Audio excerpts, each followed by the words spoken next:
Bapak Ibu sekalian, izinkan untuk menyampaikan paparan awal untuk diskusi kita pada hari ini yang panjang. Kami sampaikan secara makro berbagai hal terkait dengan perkembangan, peluang dan tantangan logistik Indonesia tahun 2023. Ada 3 hal ingin kami sampaikan Bapak Ibu. Pertama, izinkan untuk mengajak Bapak Ibu sekalian untuk melihat bagaimana perkembangan sektor logistik. Kemudian yang kedua, ingin kami sampaikan mengenai perkembangan dan dampak ekonomi dan dinamika secara global. Karena kita sudah lama, ya tentu sudah masuk dalam era global, jadi berbagai hal itu terjadi di suatu belahan akan mempengaruhi belahan yang lain termasuk di Indonesia. Bahkan nanti akan kita lihat Bapak Ibu sekalian terkait dengan ekspor impor, bagaimana ketergantungan kita sangat tinggi, terutama terhadap beberapa negara mitra dagang utama kita. Hal yang positif tentu saja, tapi di lain sisi ketergantungan ini menjadi suatu hal yang sangat riskan ketika kita bicara mengenai ancaman resesi dan sebagainya. Kemudian yang ketiga, mengenai peluang dan tantangan logistik Indonesia, termasuk berbagai hal yang saya sampaikan kembali secara makro, karena nanti kita harapkan para pembicara berikutnya akan menyampaikan berbagai hal secara lebih spesifik, termasuk nanti dari beberapa sektor tertentu. Baik Bapak Ibu, untuk yang pertama,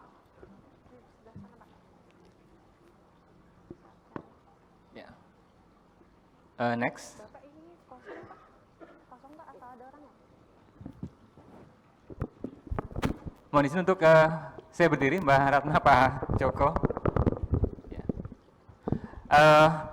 Bapak Ibu, kami dari SCI, kita sebuah lembaga training, riset dan consulting. Dari divisi riset, kita mencermati perkembangan terkait dengan logistik. Kita bisa lihat misalnya dari data triwulanan. Kami cermati berbagai hal. Kalau kita lihat perkembangan ekonomi kita secara umum, Bapak Ibu sekalian, di tahun sebelum pandemi 2019 misalnya tumbuh ekonomi kita sekitar 5%, 5,02%. Kemudian kita sempat terkontraksi, kemudian mulai pulih, dan alhamdulillah di tahun 2022 pemulihan itu sudah semakin kentara dan diharapkan kecenderungan ini akan terus berlanjut hingga tahun 2023. Sektor logistik Indonesia masih didominasi oleh beberapa sektor utama, terutama industri pengolahan. Yang kami hitung terakhir itu untuk 2021 misalnya, itu porsinya sekitar 37%. Kalau nggak salah 36,9%. Jadi ini sangat-sangat besar sekali. Nah ini tentu juga memberikan indikasi ya, bahwa untuk sektor logistik sebagai sektor pendukung, industri pengolahan ini menjadi sesuatu yang sangat penting. Mohon maaf, industri pengolahan itu sekitar 20%, tapi di dalamnya itu ada industri pengolahan makanan dan minuman. Nah, Makmin ini yang sekitar 36-37% dari kontribusinya terhadap PDB. Kemudian untuk yang kedua ada pergeseran Bapak Ibu sekalian antara tahun 2021 dengan 2022. Ketika di 2021, kita melihat industri pengolahan yang pertama, kemudian pertanian dan kawan-kawan yang kedua, kemudian perdagangan, dan seterusnya. Tetapi di tahun 2022, data sampai dengan triwulan 3 2022, perdagangan ini naik peringkatnya menjadi peringkat yang kedua. Ini kaitannya tentu dengan pemahaman kita bahwa ketika mobilitas penduduk itu semakin bebas terkait dengan mulai pulihnya mudah-mudahan dampak dari pandemi, nah sehingga perdagangan ini meningkat. Kemudian yang kedua, pergeseran yang kentara itu untuk sektor transportasi dan logistik, transportasi dan pergudangan. Di klasifikasi BPS itu memang disebut sebagai transportasi dan pergudangan, karena di situ masih ada transportasi penumpang. Walaupun indikasi dari sektor ini juga menjadi indikator untuk sektor logistik. Karena komponen terbesar tentu adalah transportasi barang dan pergudangan secara kumulatif. Nah, pergeserannya dari peringkat ke-8 kontributor terhadap PDB ini bergeser menjadi peringkat ke-6. Dan ini sudah menunjukkan pemulihan untuk peringkatnya sama seperti pada tahun 2019, setahun sebelum terjadinya pandemi. Lanjut. Saya sebenarnya ingin menyampaikan secara lebih panjang, tapi karena waktu yang sangat pendek. Nah, Bapak Ibu, hal berikutnya yang bisa kita sampaikan adalah bagaimana distribusi dari PDB regional. Seperti kita tahu, ada 5 wilayah regional, ada 5 regional untuk PDB ini. Dan kalau kita lihat data selama ini memang 80% itu disumbang oleh kawasan Barat Indonesia. Dan angkanya sekitar 59% itu Pulau Jawa, wilayah Jawa, kemudian sekitar 21% itu untuk wilayah Sumatera. 20% sisanya yang sangat kita sayangkan karena menunjukkan ketidakmerataan, itu 20% itu dipecah atau dibagi ke dalam 4 wilayah, Kalimantan, Sulawesi, Bali dan Nusa Tenggara, dan juga Papua. Ada satu hal yang menarik Bapak Ibu, yang pertama untuk wilayah Jawa, ternyata kontribusi terhadap PDB itu alhamdulillah menurun. Ya, 59% 2019, kemudian 58,75, kemudian 57,89, dan di triwulan 3 2022 ini hanya 56%. Sisanya, ya selisihnya itu ternyata beralih ke wilayah-wilayah lain. Kita lihat di triwulan 3 2022, ini wilayah Kalimantan itu meningkat dari 8% menjadi 9%. Dan yang lebih menarik Bapak Ibu sekalian, untuk wilayah Sulawesi dan Papua yang kontributornya, yang distribusinya itu rendah, ternyata meningkat. Bahkan tingkat pertumbuhannya itu yang tadinya rendah, Papua misalnya Bapak Ibu sekalian, di tahun 2019 itu negatif 7,4. Tetapi di tahun 2020 ketika 4 wilayah lainnya itu negatif, terkontraksi, Papua itu meningkat. Ya, positif. Di tahun 2021 spektakuler. Pertumbuhannya lebih dari 10%. Ketika wilayah lainnya hanya 0, sekian, 2, sekian dan seterusnya. Nah, kemudian di triwulan 3 2022 ini 7,5%. Dan ini masih tertinggi tingkat pertumbuhannya dibandingkan wilayah-wilayah lainnya. Ini menunjukkan bahwa ada harapan yang sangat baik ya ketika kita melihat tingkat pertumbuhan di wilayah Papua. Dan ini tentu tidak bisa lepas dari kontribusi sektor logistik dari Bapak Ibu sekalian. Oke, lanjut.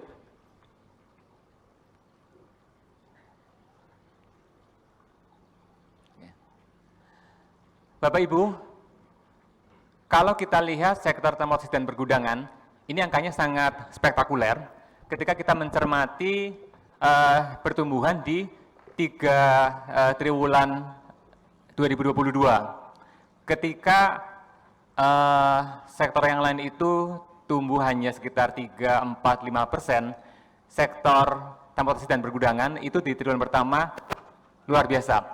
15,79%. Bahkan di triwulan kedua 21,27%. Bahkan di triwulan 3 2022 mencapai 25,81%. Sangat luar biasa. Walaupun ketika kami coba hitung dengan metode yang kami kembangkan, peningkatan ini kemungkinan akan tetap meningkat, walaupun kecenderungannya akan turun. Ya. Jadi sudut elevasinya itu akan turun. Walaupun demikian, kita perkirakan di tahun 2023 kontribusi dari sektor transportasi dan pergudangan ini akan mencapai lebih dari 1.000 triliun. Sebagai informasi, PDB Indonesia itu sekitar 16.000 triliun. Jadi kontribusinya sangat-sangat besar dari sektor transportasi dan pergudangan. Kalau kemudian kita pecah untuk transportasi dan pergudangan, share-nya masih lebih tinggi di transportasi. Tetapi kalau kita lihat tingkat pertumbuhannya, sektor pergudangan ini sangat luar biasa. Bahkan ketika, sebagai contoh di tahun 2019, ketika sektor yang lain itu masih 1 digit, sektor transportasi, sektor pergudangan ini tumbuh 10%. Oke, lanjut. Kemudian kami ajak Bapak Ibu sekalian untuk melihat bagaimana kecenderungan ekspor migas dan non-migas Indonesia. Sengaja kami sajikan data dari 2019.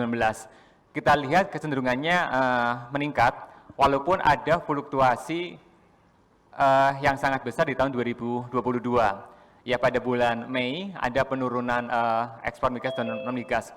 Walaupun sebagai informasi, penurunan itu salah satunya karena adanya pembatasan ekspor. Dan ketika kebijakan itu dilepas, ya kemudian naik kembali. Itu pertama. Nah, yang kedua, kalau kita lihat data yang terakhir, September sampai Oktober, ini ada kecenderungan penurunan. Untuk penurunan di ekspor, itu memang sedikit, hanya sekitar 0,1%. Ekspor masih didominasi oleh non-migas, Bapak Ibu sekalian, cukup besar. Kemudian kalau misalnya kita lihat dari distribusi untuk yang non-migas itu, industri pengolahan ini masih berkontribusi paling besar sekitar 79%. Ya, diikuti oleh pertambangan dan pertanian, kehutanan, dan perikanan. Nah, Bapak Ibu, yang tadi saya sampaikan, kaitannya dengan ketergantungan kita terhadap negara mitra. Tiongkok, kita lihat berarti 51 miliar US dollar di tahun 2022, angka sampai dengan Oktober. Nah, kita lihat angkanya sangat luar biasa karena peringkat kedua Amerika Serikat itu tidak ada separuhnya.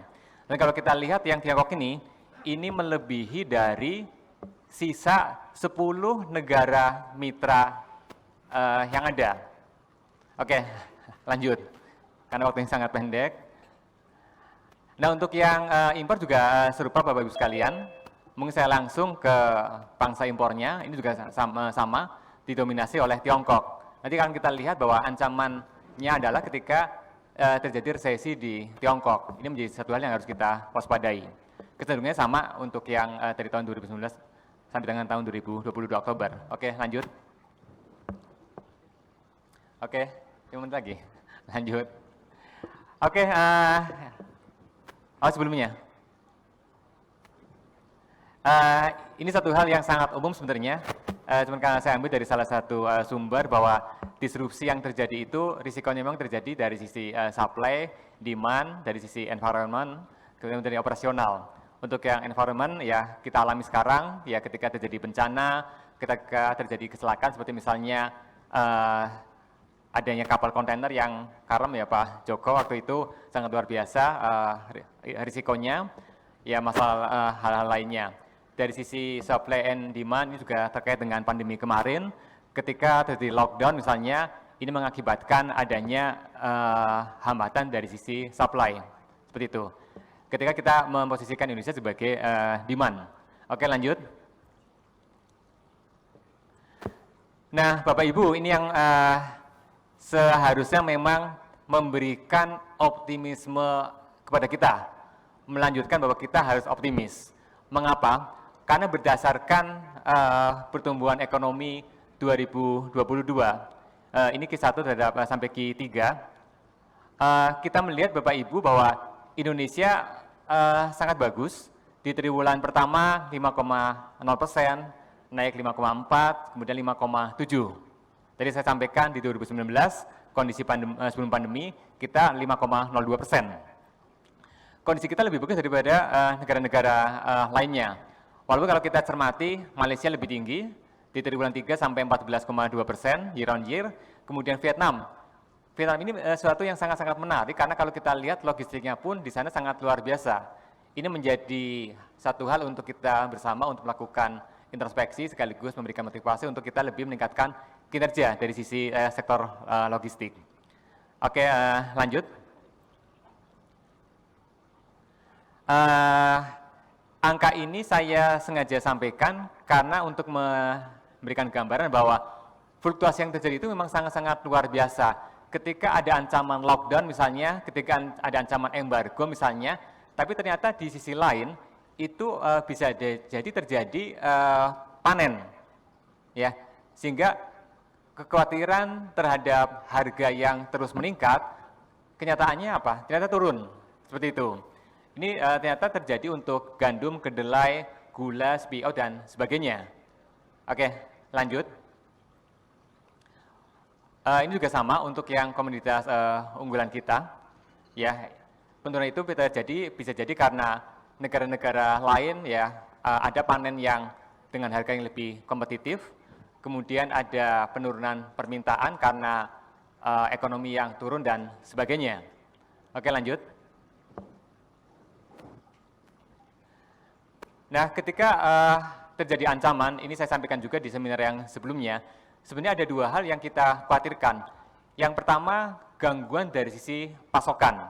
Ya, sebagai contoh, ketika terjadi perang Ukraina dan Rusia yang masih berlanjut sampai sekarang, kita ada kekhawatiran misalnya pasokan gandum, seperti itu. Risiko lainnya adalah masalah transportasi. Walaupun kemudian kalau kita berkaca ke perang Rusia-Ukraina, itu dari sisi transportasi tampaknya tidak begitu besar karena lokasi perang tidak berada di jalur transportasi. Walaupun kemudian dampak dari pasokan ini itu bisa mengancam seperti misalnya pemutusan pasokan gas dari Rusia ke negara-negara Eropa. Walaupun kemudian memberikan dampak positif ke ekonomi Indonesia karena ekspor batu bara ternyata meningkat. Salah satunya karena terjadinya konflik di kedua negara tersebut. Ya, risiko tentu ketika itu berkepanjangan, ya inflasi global, gangguan pemulihan ekonomi, dan seterusnya. Oke, lanjut. Oke, lanjut. Yang tadi sebenarnya ini menggambarkan bahwa dampak itu terjadi bisa berbeda untuk wilayah yang berbeda. Ada risiko misalnya kelangkaan, tapi ada juga risiko yang lainnya. Ini yang terakhir Bapak Ibu sekalian, terkait dengan ancaman resesi, walaupun alhamdulillah kita cermati beberapa data terakhir, termasuk tadi yang saya sampaikan, pertumbuhan ekonomi di 3 triwulan yang terakhir 2022, ini menunjukkan insya Allah ya negara kita terhindar dari resesi, dan kita lihat resesi yang terjadi itu memang berpotensi di beberapa negara yang ada di daftar ini.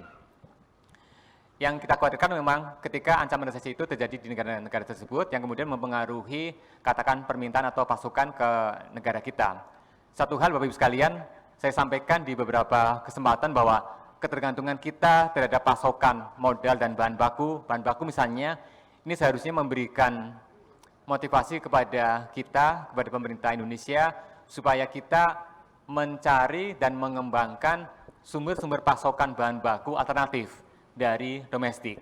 Ini yang kita harapkan walaupun bukan hal yang mudah Pak Joko ya, karena kita masih tergantung ya industri hulu kita yang masih belum berkembang dan sebagainya. Jadi kalau misalnya tidak kita mulai dari sekarang ya kapan lagi. Seminar yang lalu Bapak Ibu sekalian sebagai penutup, informasinya adalah untuk bahan baku farmasi kita masih tergantung lebih dari 90%.